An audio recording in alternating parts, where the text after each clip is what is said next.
Dr. Janet Barresi was the Oklahoma Superintendent of Public Instruction. She assumed office on January 10th of 2011 and left office on January 12th of 2015. Prior to holding office, she helped to start 2 charter schools in Oklahoma. Early in her career, Janet worked in the Hera and Norman public school systems as a speech pathologist. She then worked in the Department of Ontarianology of the OU Health Science Center. In 1984, she earned her doctor's degree and became a dentist. After 24 years, she retired from that particular business. In 2000, she helped to found Oklahoma's first charter school in the Oklahoma City Public School District, Independence Charter Middle School. A few years later, she helped to establish Harding Charter Preparatory High School. At present, she's on a crusade together with many others across Oklahoma to protect our children from the Marxist agenda hidden behind the guise of critical race theory.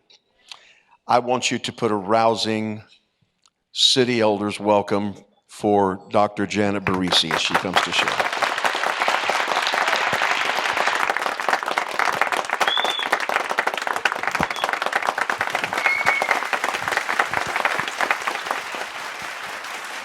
Good evening. Folks, you ready to get a bunch of information really quickly? You're going to be drinking water from a fire hose. Because I want you to know, first of all, that Oklahoma is the only state in the country that has both a strong law prohibiting the practices and the teaching of curricula based in critical race, and we have the rules and regulations on how to implement the law. And you're about to find out that those rules and regulations have teeth to them and have consequences to anyone that is violating the law.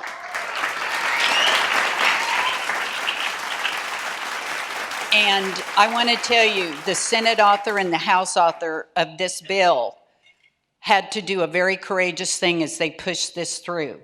Believe it or not, with a majority of conservative Republicans in the legislature, this was a fight to get this through. And so I'm here to provide you a great deal of information. I'm going to go quickly, and I want you to pick up my card. My purpose in being here is to get you to sign up for the coalition, and you're going to find out what you can do as part of that coalition, but you're also going to find out things that you can do in and around your home. You can inspire your family members to become involved as well, because that's how we're going to beat this. We are going to make sure that we get this out of our schools. And I know many of you say, thank God that's not happening in my school. We're going to teach you how to understand what this is and to ask the proper questions. Because as we're gathering evidence of this from parents and family members, most of the evidence we're gathering is from Green Country. Not just Tulsa Public Schools, but all the surrounding school districts. So let's get started with it. Is your school violating House Bill 1775 and what you can do? First of all, let's do a quick review of what critical race theory is, so you can understand that. It is a belief system. So if you go to your superintendent or your principal and say, I don't want my kids to learn critical race theory, I don't want that taught here, they'll say, it's not being taught here. And you'll say, that's right, because it's a theory. But what that theory says, it was developed, and it says that all of society and our country, our culture, is built on preserving racism. Have you ever heard of the 1619 Project?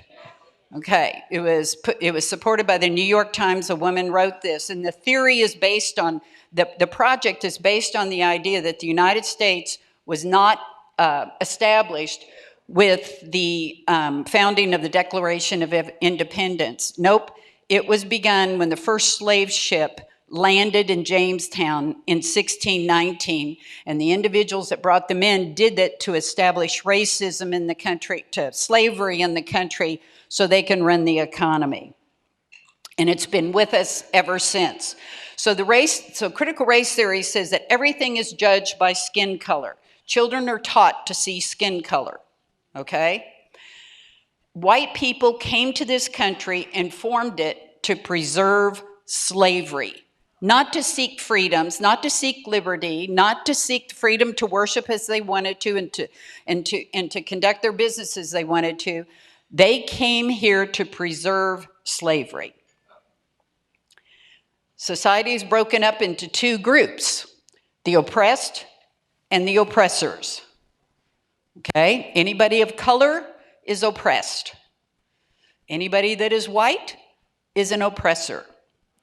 And so since 1619, it's been inculcated within us, they're saying. And it has created both conscious and unconscious bias. And so if you were engaged or are friends with someone of color, that it will say that you actually have unconscious bias, and the reason that you're their friend is because you want to virtue signal and feel better about being their friend. No, this is real stuff. This is what they're saying. Every single one of the United States institutions, they say, were formed to preserve slavery. Therefore, they are illegitimate. So our system of government, our Congress, the President, Supreme Court, Declaration of Independence, the Constitution, everything that we study is irrelevant and must be eliminated. This is what they're talking about. And that's how they designed the idea of white privilege. Queer theory and gender identity is its cousin right now. It's designed to divide, again, by skin color and by identity with your gender, is to create oppressed and oppressor groups. So if they talk about kids that have alternative sexual identities, they put them in with the oppressed group. Even if they're white, they put them in with the oppressed group. Race and gender identity issues are a form of discrimination.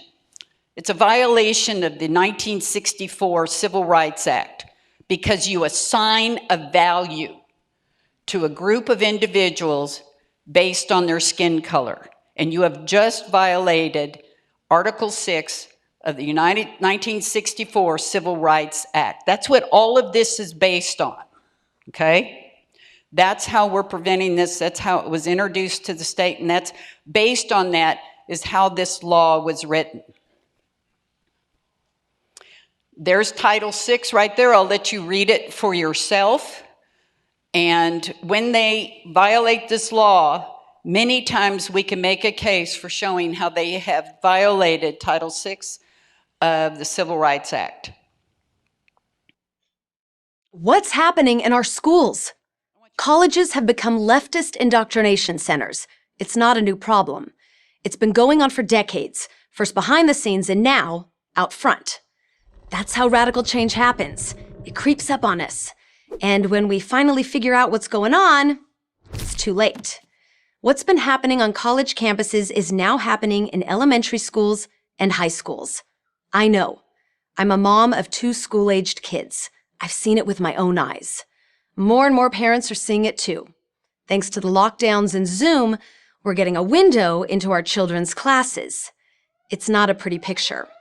Kids, really young kids, are being taught stuff so radical, so devoid of what real education is, it should alarm us all.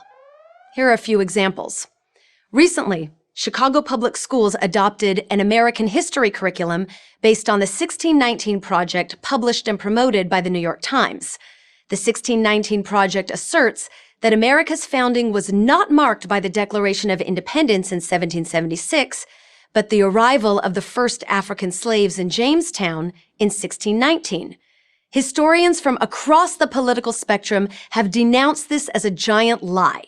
The New York Times has walked back many of the project's original claims. Still, this malicious slander of America is now being taught in schools as truth. And what is that truth?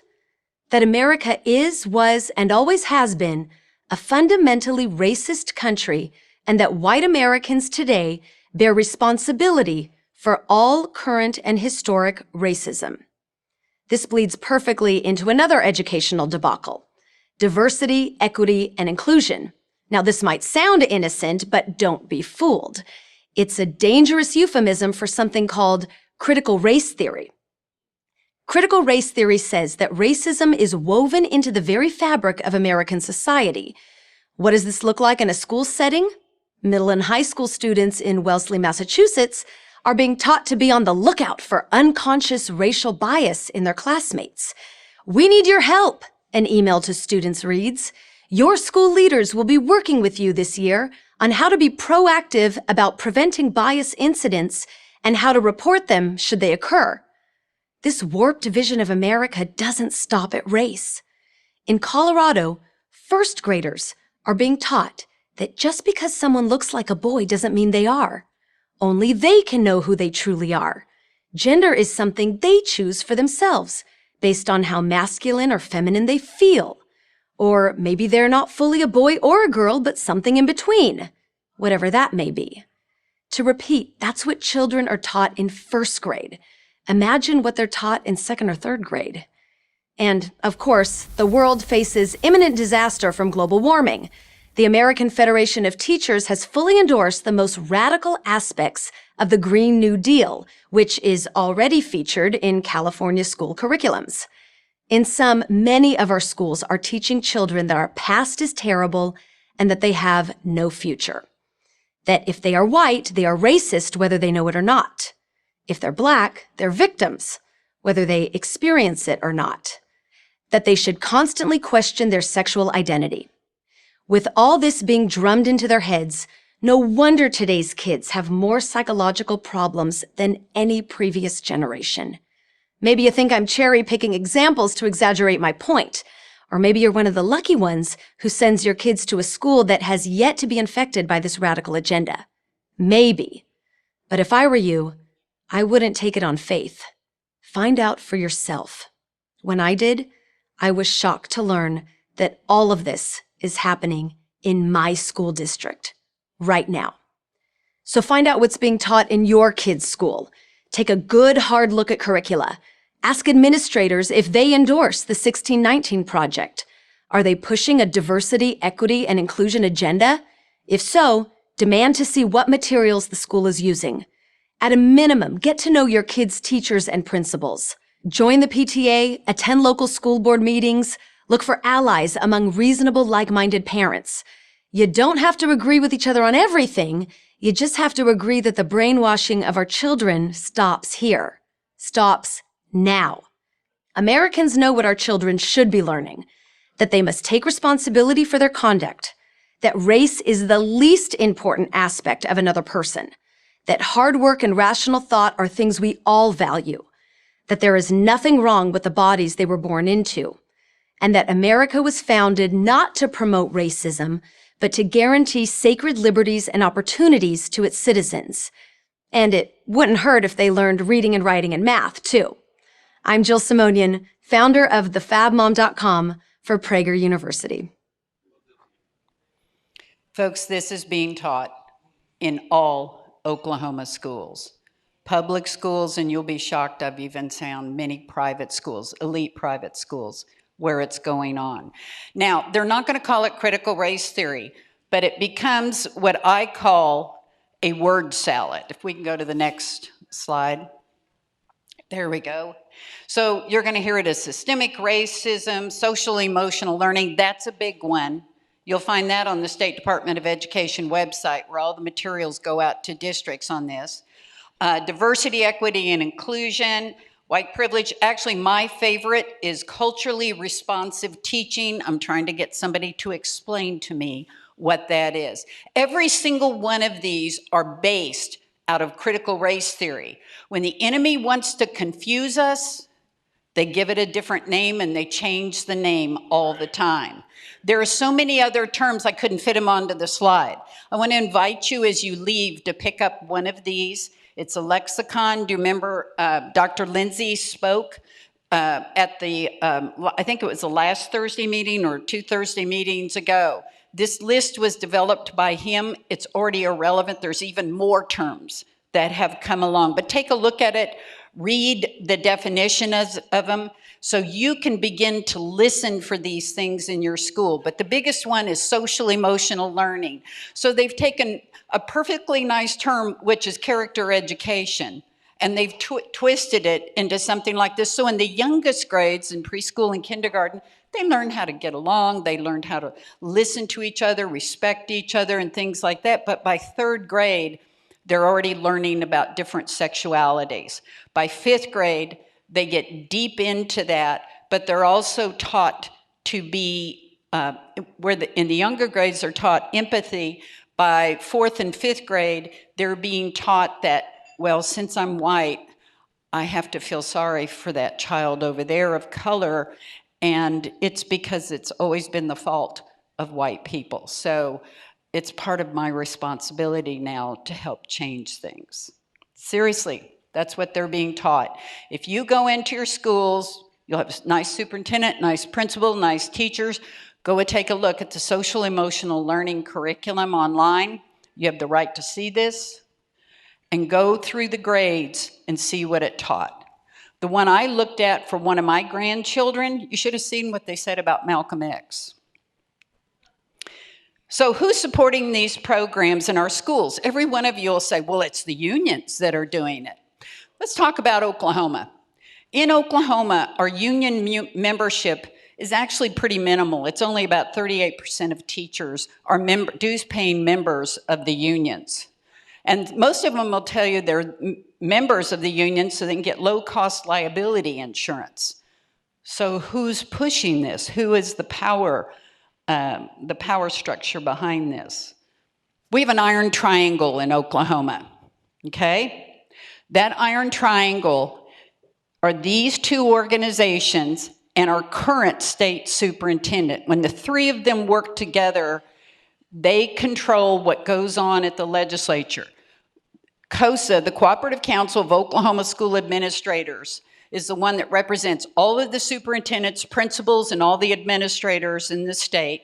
Your tax dollars are being used by them to pay dues to be used in their organization that they also send on to their national organizations. Oklahoma State School Boards Association. Do you remember the National School Boards Association sent the letter to President Biden asking that parents be labeled as domestic terrorists because they happen to ask questions at school board meetings? Your tax dollars are going in to their dues and fees, and part of that they send on to the national organization. These two organizations, I have personally seen them walk into the legislature and flip votes. They're the most powerful lobbying group. They're more powerful than oil and gas, than tobacco, asphalt, marijuana. These people wield tremendous power. They were the reason that it was a struggle to get this law through the legislature. Now, the problem was when I was in office, I was revealing everything they were doing. So their triangle got messed up. It's stronger than ever now. Okay? This is the head of the snake. You got it? Never forget that. Quit blaming it on the unions. Yep, they're bad, they're loud. They co-opt the unions. The unions are noisy. These are the folks that we got to be watchful for. Okay, so let's talk about House Bill 1775. That's what I'm here to talk to you about, and that's in the rules in that. So let's go on to that. House Bill 1775, I'll let you read that. This applies to all teachers, administrators, any employee of a school district, charter school, or virtual charter school shall be required to make part of a course the following concepts. Now, this is something I want you to understand. We're going to read through 8 of these. Stay with me now as we read 8 of these. These are called general prohibitions. This is, you'll never see the word critical race theory in here. These are the behaviors that will occur in a school that is based on critical race theory. This is what is forbidden, okay? They cannot teach or practice that one race or sex is inherently superior to another race or sex. They may not teach that an individual, by virtue of his or her race or sex, is inherently racist, sexist, or oppressive, whether consciously or unconsciously. An individual they cannot teach that an individual should be discriminated against or receive adverse treatment solely or partly because of their race or sex. Members of one race or sex cannot and should not attempt to treat others without respect to race or sex. Let's go on to the next one now. An individual's moral character is necessarily determined by his race or her race or sex. And an individual, by virtue of his or her race or sex, bears responsibility for the actions committed in the past by other members of the same race or sex. That's where the big controversy about the Tulsa Race Massacre came up. Folks, teaching the Tulsa Race Massacre is in the Oklahoma standards. Teachers are supposed to teach the Oklahoma standards, but they cannot teach that the blame for that is still on the head of white people, okay? And any individual should not ever feel discomfort, guilt, anguish, or any other form of psychological distress on account of his or her race or sex.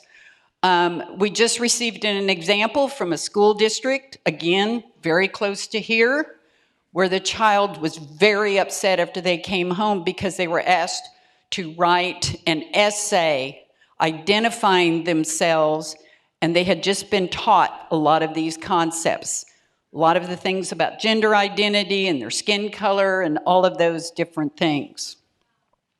Meritocracy, or traits such as hard work ethic, are racist or sexist. They can't teach that. You can't say that it's racist to want to achieve something. They're created by members of a particular race to oppress members of another race. They'll say, well, if you work hard and you earn a living or you earn a profit in your business, you're racist. And you have built this based on racist techniques. And it's been ingrained within you. Now, we have something called emergency rules. I told you with this law, we developed rules and regulations to implement a law. Every law in the state practically, you have to write rules that'll put guidelines and parameters on how you implement that law. So let's say you want to build a road. You have to have rules and regulations on such things as setbacks and other particulars about what you do as you lay that road. And so it goes for education laws as well. It's very critical that we develop rules. Now, why are they called emergency? That you can write something outside of the legislative session. So we passed 1775, legislature adjourned, but yet this law was going to affect students for the next school term.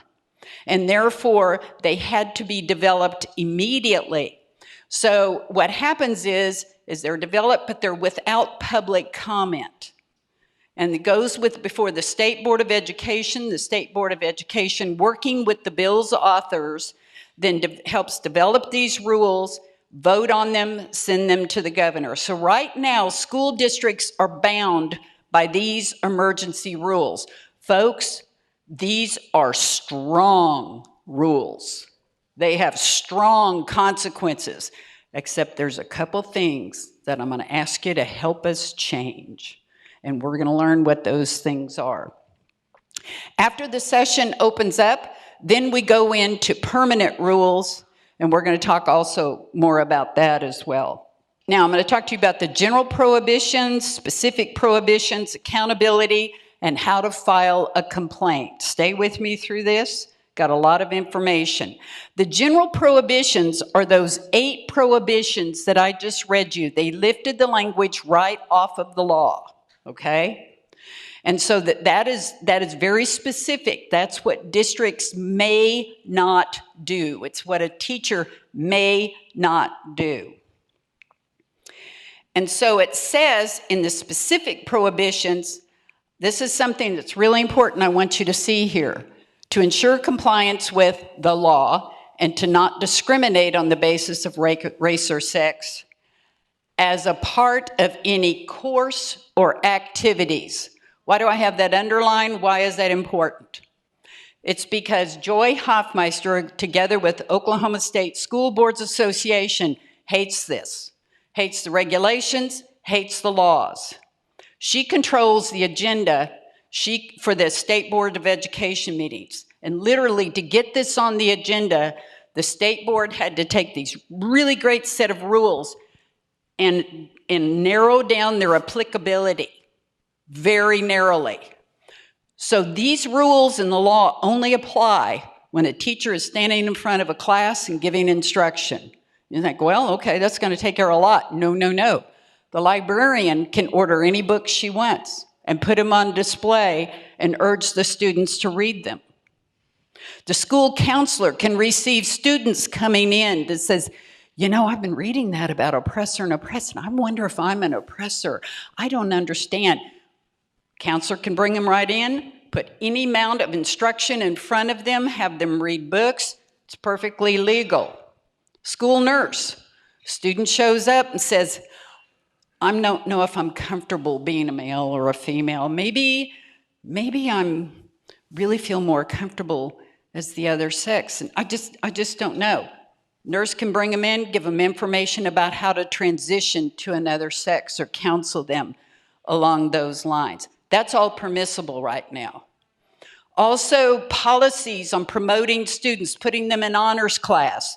They can do that based on equity. In other words, give more spaces to children of color than just based on those that earn their positions to be in that, promoted into that program. That's all permissible right now. So what are we going to do about it? Well, we're going to change it in the permanent rules. This is where I need you, okay? This is the magic word. We're going to take out the word a course, and we're going to put in it as a part of all programs and activities. Emblazon that on your memory. There'll be so many times I'm going to ask you to write an email. What we'll do is we'll do legislative alerts. You'll get it, you'll receive it on your computer, you'll put in your information, your zip code, it'll tell you who you're writing it to. It'll be your representative, your senator. Or we're going to ask you to do that to State Board of Education members. This will be in a sample email. You can write your own email if you want to. But these words, you're going to be repeating these 100 times. We've got to take the word course in terms of applicability and put in as a part of all programs and activities. That covers everything. That will cover everything. And that'll make these the strongest set of rules. I'm on a national roundtable that is talking about this, and they said Oklahoma is leading the way. Oklahoma is leading the way. They cannot believe how strong the movement is coming in this state. Other states are quivering around and saying, what are we going to do? What are we going to do? Don't even have a law. They can't come to agreement. Oklahoma's got it done. We got rules. We're going to strengthen them, and we're going to enforce them. You got it?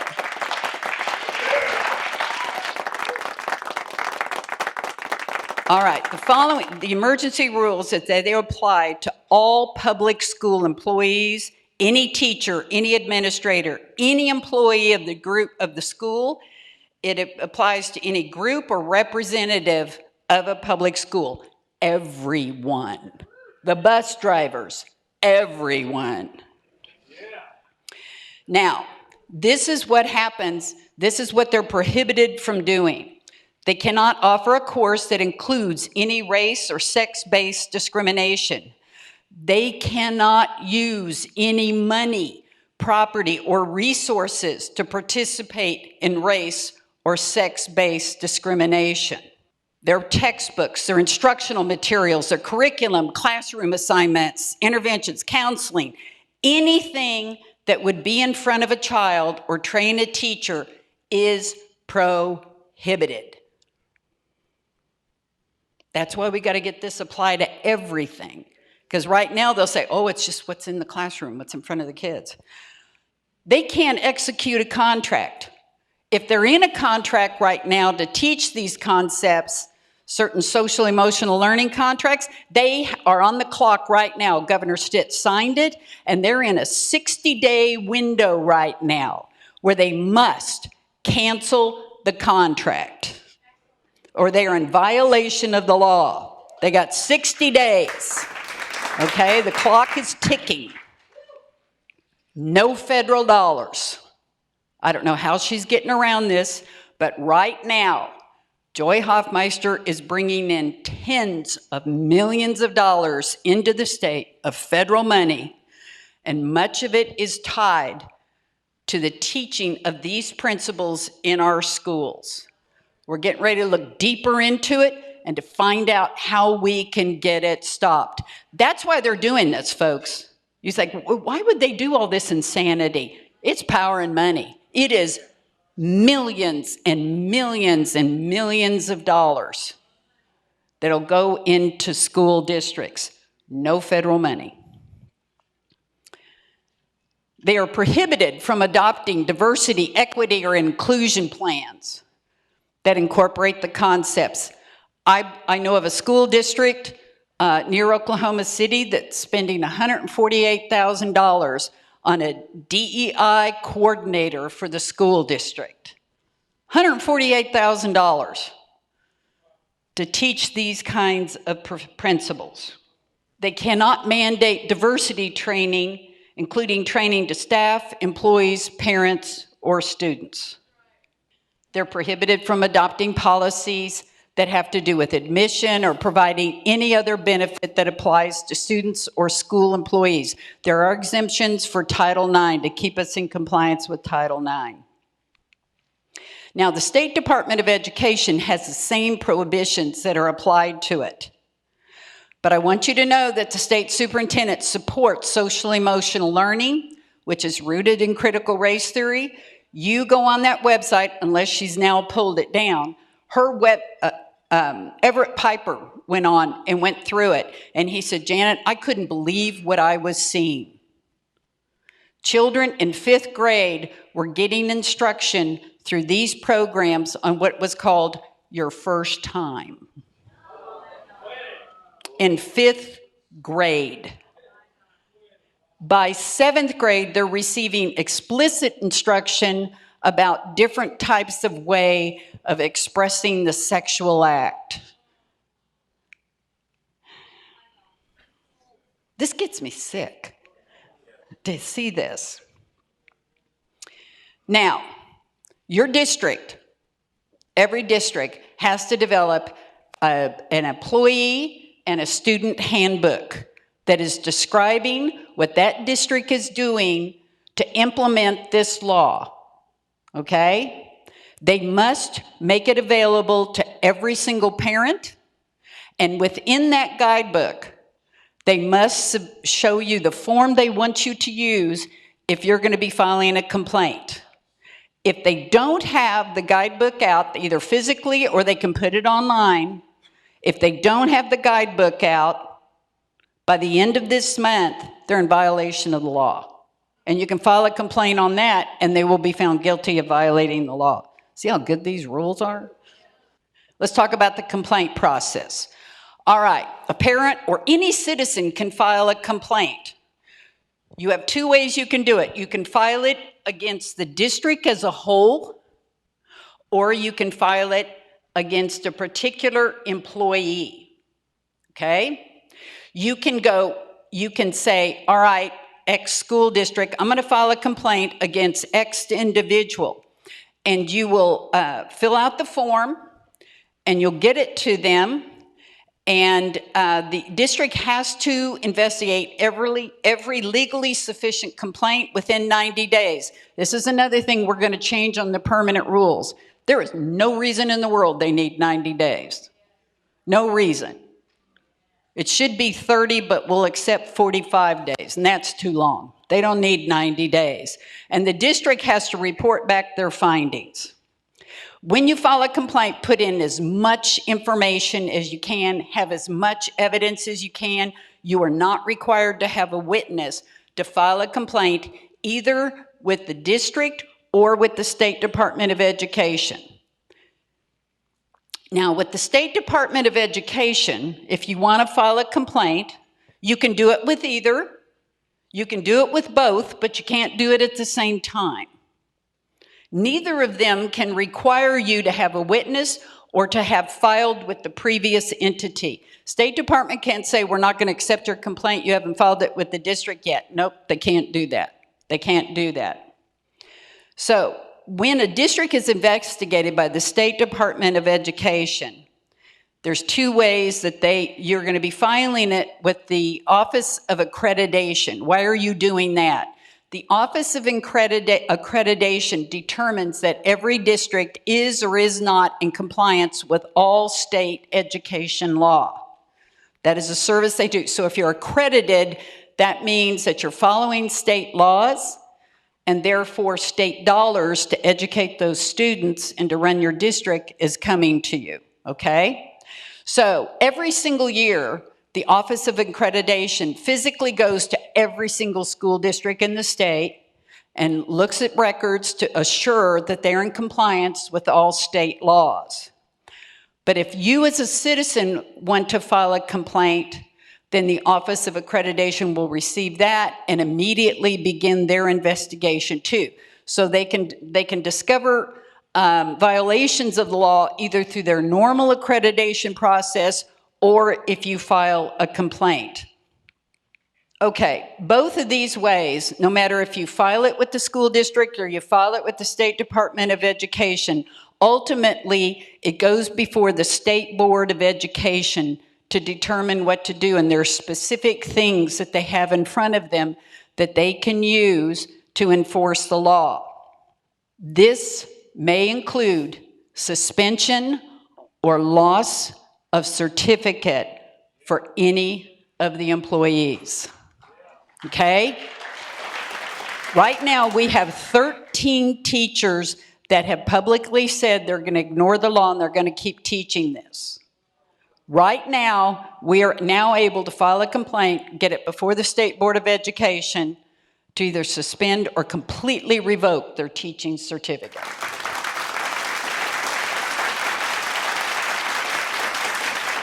There's protections for employees. No individual, no parent or employee shall be retaliated against for filing a complaint. So if you're a parent and you're saying, I'm really scared about filing this because I've got younger kids and they'll come back on the younger kids that I'm filing this on, not just for my one child. Nope. The person that initiates that retaliation is then subject to losing their license or their certificate as well. There's also whistleblower protection for employees. So the person that starts the retaliation can lose their license, and there's whistleblower protection for any employee that wants to file a complaint against their school district. But there's also punishment for anybody that makes a false report. They can also have their license suspended or revoked.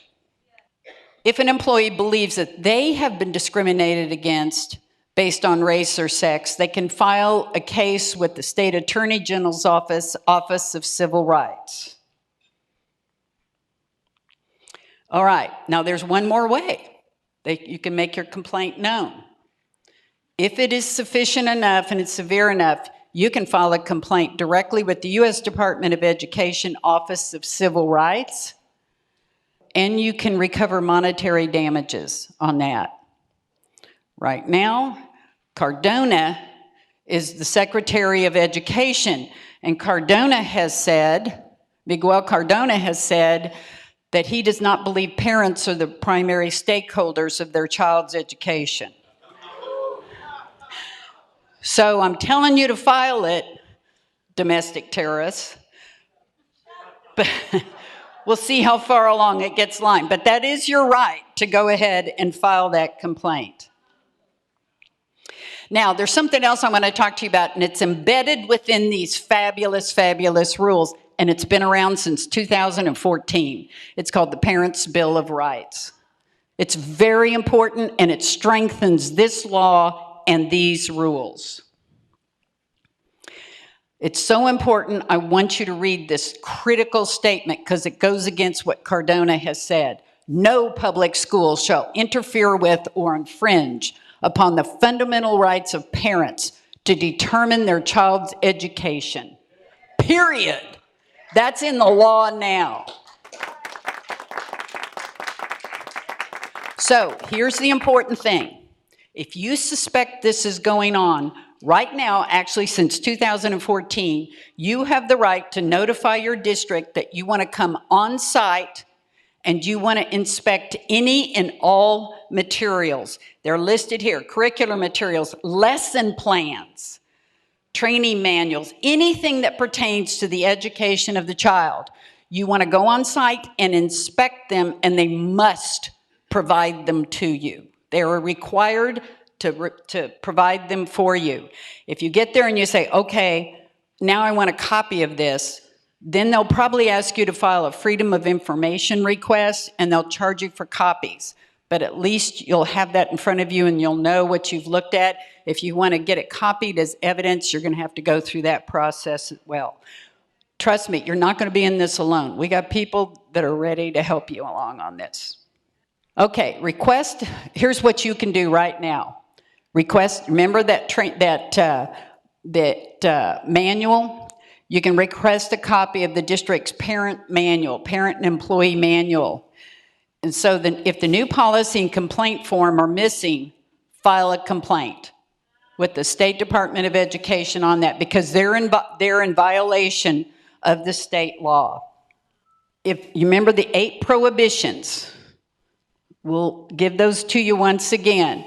If you think that they have occurred with your child, any one of them, it doesn't have to be all of them, it can be even just one of them, then if you believe that it's violated, please file a complaint. They violated the child's civil rights.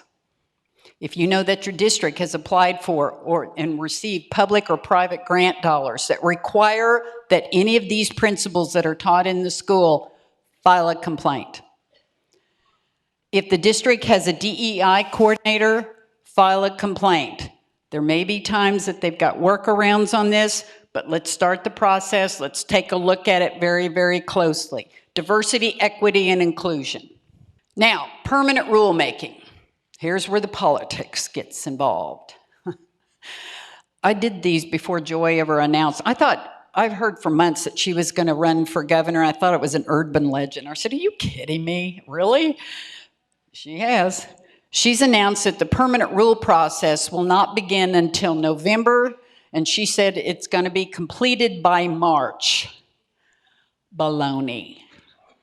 Okay? You're looking at the gal that used to run permanent rules. She has control of the situation. Folks, we've got a great set of emergency rules. We need to make a few amendments to them. Okay? Those amendments can be made, and this time they have to go out for public comment for 30 days, and then the State Board of Education votes on them, and then they go to the legislature. It can be done before November or December, no later than December, and be ready to go for session to be voted on by the state legislature. She's saying March because she wants to put them in during crunch time. When the legislature is so busy and so covered up, she thinks they're not going to have a chance to look at them. And she wants to get weaker rules through. Okay? OSSBA and COSA, when they hit the legislature, are going to try to get them amended down. We have a strong State Board of Education that wants strong rules. They're going to try to weaken them during the legislative process. This is where I need you. This is where I need the emails under the legislative alert to go to your representative, because what breaks the iron triangle every time is you. If 4 to 5 of you, if I can get you to even show up, there'll be a couple days where we're going to ask you to actually show up at the legislature. If you walk into their office respectfully, okay, and tell them of your concerns, that is stronger than the iron triangle every time, okay? So she's going to try to foot drag to get these weakened.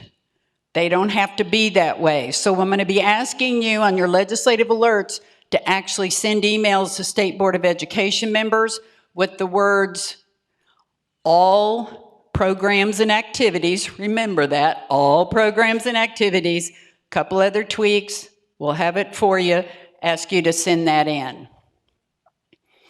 They don't have to be rewritten. They can be amended and strengthened, okay? Public comment has to happen. It can occur within a week after the board sees these. And after public comment, State Board of Education votes on them, and it goes to the legislature. After the legislature approves them, it goes to the governor. Done. How can you help?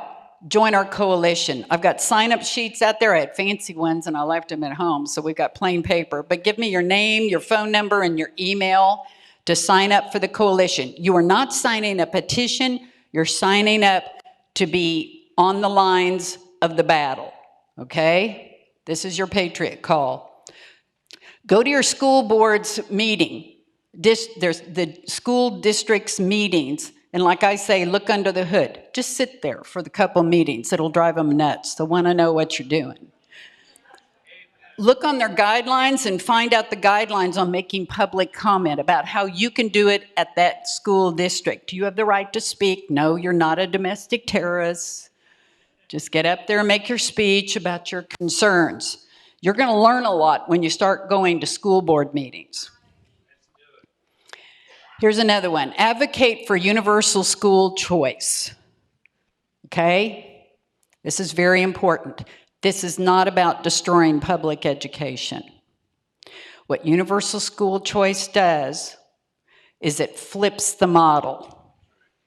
Right now, the power is in the hands of the superintendents. They run their school board, not their school board hires them as an employee. So the money comes from the legislature directly to the district. It bypasses the parents. That's why parents are being ignored, frankly. They have no say-so in this. If you have universal school choice, the money follows the child to the classroom. The person in control is the parent.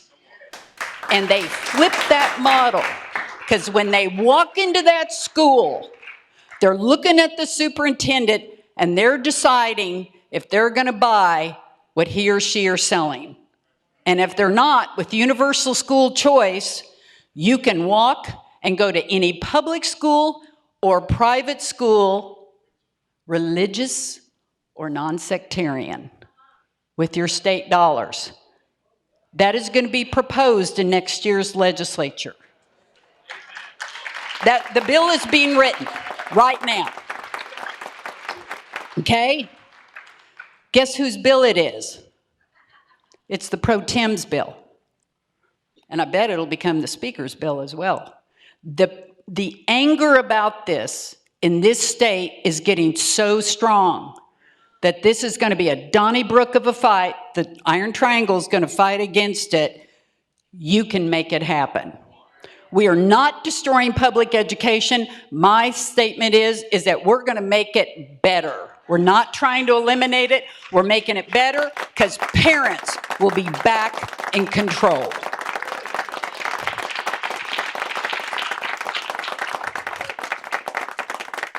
This is how also you can help. You can vote out bad board members. There's another organization that I'm so pleased to be a part of and work with. It's called School Boards for Kids. Please sign up as you leave. This is an organization that is going around the state working with school districts and helping them to change board seats of unresponsive board members. And they will even bring in volunteers to help canvass neighborhoods. They will train those candidates. And slowly but surely, we're going to take back over school districts throughout this state. But the most important thing, keep praying. I know you're praying already. Keep it up, even when it looks the darkest. Please keep praying. He's still on the throne. He's still in control.